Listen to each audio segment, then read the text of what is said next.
तर बच्चू कडू आता नेमकी काय भूमिका जाहीर करणार आहेत हे पाहणं महत्त्वाचं असेल। मात्र ते स्वतःला अटक करून घेण्यासाठी म्हणून पोलिसांच्या दिशेने निघाल्याची माहिती मिळालेली होती।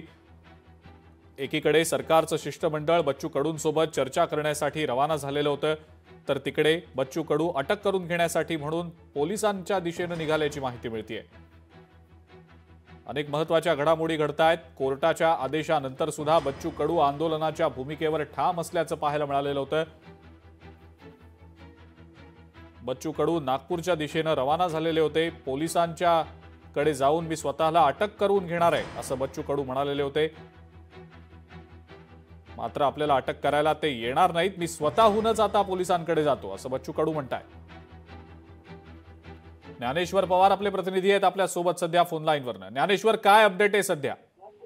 अगदीच आपण पाहायला गेलं तर आता आंदोलन आक्रमक झाले आणि बच्चू कडू जे आहे ते स्वतःला अटक करून घेण्यासाठी जे आहे ते आता पोलिसांच्या दिशेने निघाललाय। पोलिसांचा मोठा ताफा जे आहे ते नागपूर शहराच्या बाजूला अगदी वर्धा नागपूर रोडवरतीच थांबलेला आहे।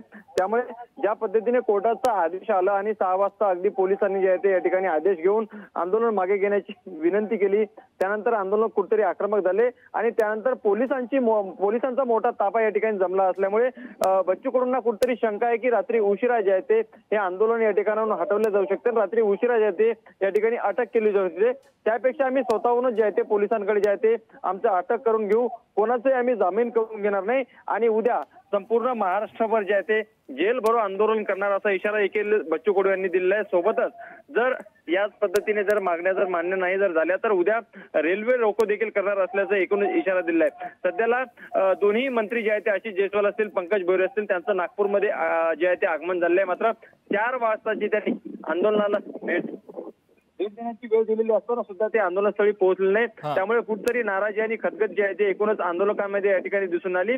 जर तुम्हाला या ठिकाणी भेट देण्याची वेळ दिलेली असताना सुद्धा तुम्ही आतापर्यंत पोहोचलेले नाही तर तुमची नेमकी भूमिका काय ही लवकर स्पष्ट करावी, कारण की सरकार जे आहे ते मागणी मान्य करून घेण्याच्या तयारीत नाही अशी मानसिकता सध्या दिसते, अशी प्रतिक्रिया जे बच्चू कडूंनी सध्याला दिली आहे। आणि एकंदरीत आता सध्याला पोलिसांच्या दिशेने जे आहे ते संपूर्ण आंदोलक जे आहे ते या ठिकाणाहून आता रवाना झाले आहे। जे काही वाहनं होती, ट्रॅक्टर होती आणि विशेष म्हणजे दिव्यांग बांधव त्यांना याच ठिकाणी ज्ञानेश्वर, बच्चू कडूंनी असा इशारा पण दिलाय, उद्या आम्ही जेल भरो आंदोलन करणार आहोत। सरकार जर आपल्या मागण्यांकडे सकारात्मकपणे बघत नसेल तर मग आम्ही सुद्धा आंदोलनाच्या भूमिकेवर ठाम आहोत। उद्या त्याची चुणूक पण पाहायला मिळेल, जेल कमी पडतील, इतक्या मोठ्या संख्येने कार्यकर्ते स्वतःला अटक करून घेतील असं बच्चू कडू म्हणाले होते। अगदीच सकाळी जर पाहायला गेलं तर चर्चेसाठी जे आहे ते सरकारकडनं वारंवार फोन सुद्धा बच्चू कडू यांना आलेले आहे। महसूल मंत्री बावनकुळे यांनी सुद्धा फोन केला, त्यानंतर गिरीश महाजनांचा फोन बच्चू कडू यांना, मात्र चर्चा काही झाली नाही। त्यानंतर दुपारून जे आहे ते 4 वाजता आशिष जयस्वाल आणि पंकज भोयर दोन्ही मंत्री या ठिकाणी आंदोलनस्थळी भेट देतील, चर्चा करतील अशी माहिती समोर आली आणि एकंदरीतच त्यांची प्रतीक्षा जी आहे ते आंदोलकांना होती। मात्र दोन्ही मंत्री या ठिकाणी पोहोचण्याआधीच कोर्टाचा आदेश पोहोचतो, त्यामुळे कुठं ना कुठे एक राग अनावर जे आहे ते या ठिकाणी आंदोलकांचं झालेलं आहे। त्यामुळे या ठिकाणी रात्रभर जे आहे ते मुक्काम करून सुद्धा सरकार अजूनही चर्चेसाठी तत्पर नसल्याचा एकूणच भास जे आहे ते आंदोलकांना झालेला आहे। त्याचमुळे आणि पोलिसांचा मोठा ताफा देखील मागे जे आहे ते एकंदरीत उभा आहे। त्यामुळे शंका जी आहे ते उपस्थित केली जात आहे की रात्री उशिरा जे आहे ते आंदोलन जे आहे ते या ठिकाणी उठवण्यासाठी पोलिसांचे प्रयत्न असू शकते। त्यामुळे बच्चू कडू जे आहे ते या ठिकाणी आंदोलकांना आवाहन करत स्वतः आता पोलिसांच्या दिशेने जे आहे ते स्वतःला अटक करून घेण्यासाठी पोलिसांच्या दिशेने रवाना झाले आणि आम्हाला जेलमध्ये भरा आणि तुम्हाला मात्र आम्हाला जेलमध्ये भरताना तुम्हाला महाराष्ट्रातील जेल पुरणार नाही एवढ्या पद्धतीने जे आहे ते उद्या महाराष्ट्रभर जे आहे ते आंदोलन करू अशा पद्धतीने थेट इशारा देखील बच्चू कडूंनी यावेळी दिलेला आहे। ठीक आहे ज्ञानेश्वर, असेच आमच्या सोबत जोडलेले रहा। मंत्री पंकज भोयर यांची देखील प्रतिक्रिया येते, ते नेमकं काय म्हणतायत आपण पाहूया। माननीय मुख्यमंत्री महोदयांच्या आदेशानुसार मी आणि सन्माननीय आशिषजी जयस्वाल हे आंदोलकांना भेटायला चाललो आहे आणि सरकारच्या वतीने त्यांना विनंती करणार आहे की त्यांनी चर्चेसाठी यावं। सरकार देखील सकारात्मक आहे आणि निश्चित चर्चेतून मार्ग निघेल आणि हे आंदोलन शांत होईल। पोलीस त्या ठिकाणी गेले होते, त्यांनी न्यायालयाचा आदेश त्या ठिकाणी दाखवला आणि बच्चू कडूंनी स्वतः आता सांगितलेलं आहे की बा आम्हाला अटक करून घ्या, आम्हाला अटक नाही केली तर आम्ही उद्या न्यायालयापुढे जाऊ आणि आम्हाला अटक केली नाही म्हणून सांगू आणि पुन्हा एकदा नव्यानं उद्यापासून रेल रोको आंदोलन नाही। चर्चेच्या माध्यमातून निश्चितपणे काहीतरी सकारात्मक मार्ग याच्यावर निघेल आणि आम्ही सरकारच्या वतीने त्यांना विनंती करण्याकरताच या ठिकाणी आलेलो आहे। धन्यवाद।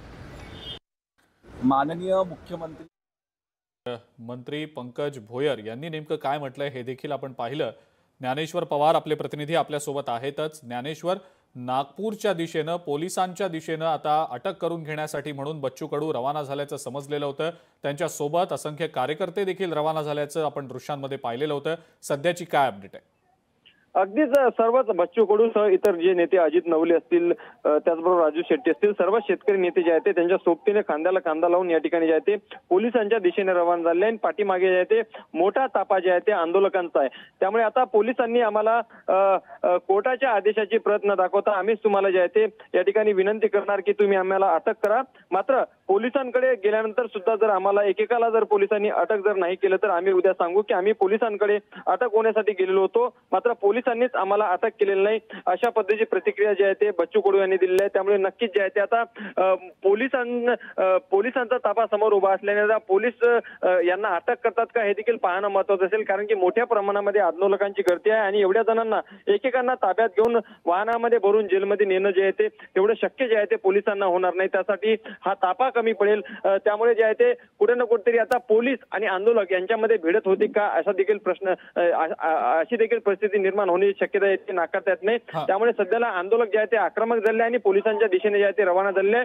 सध्या दोन्ही मंत्री जे आहे ते राज्य सरकारच्या माध्यमातून या ठिकाणी चर्चा करण्यासाठी पाठवण्यात आलेले होते। त्यांनी 4 वाजताची वेळ दिलेली, मात्र अद्यापही ते पोहोचलेले नाही। मात्र सरकार सकारात्मक आहे, चर्चेतूनच हा विषय सुटेल अशा पद्धतीची भूमिका जी आहे ते आता नुकतंच गृहराज्यमंत्री पंकज भोयरगे यांनी व्यक्त केली आहे। त्यामुळे आता आंदोलन जे आहे ते आक्रमक झाले, मात्र आता हे मंत्री आता या चर्चेसाठी या ठिकाणी आंदोलकांना भेटण्यासाठी येतील का, किंवा आंदोलक पोलिसांच्या दिशेने गेले ते पुन्हा परत आपल्या आंदोलनस्थळी परत येतील का, हे देखील पाहणं तितकंच महत्त्वाचं असेल। ठीक आहे, आपण या सगळ्या घडामोडींकडे लक्ष ठेवून असूच। ज्ञानेश्वर, तुम्ही देखील अपडेट्स देतच राहा। या सगळ्या संदर्भात आपल्याला माहिती आहे विरोधी नेत्यांकडनं बच्चू कडूंच्या आंदोलनाच्या अनुषंगानं त्यांना पाठिंबा दिला जातोय, समर्थन दिलं जात आहे। ठाकरेंच्या शिवसेनेचे ज्येष्ठ नेते चंद्रकांत खैरे यांनी सुद्धा या संदर्भात बच्चू कडूंच्या आंदोलनाला आपला पाठिंबा दर्शवलाय। आमचे प्रतिनिधी सचिन बडे यांनी चंद्रकांत खैरेंसोबत संवाद साधला। लोकशाही मराठी ऐका, पहा, जागरूक रहा।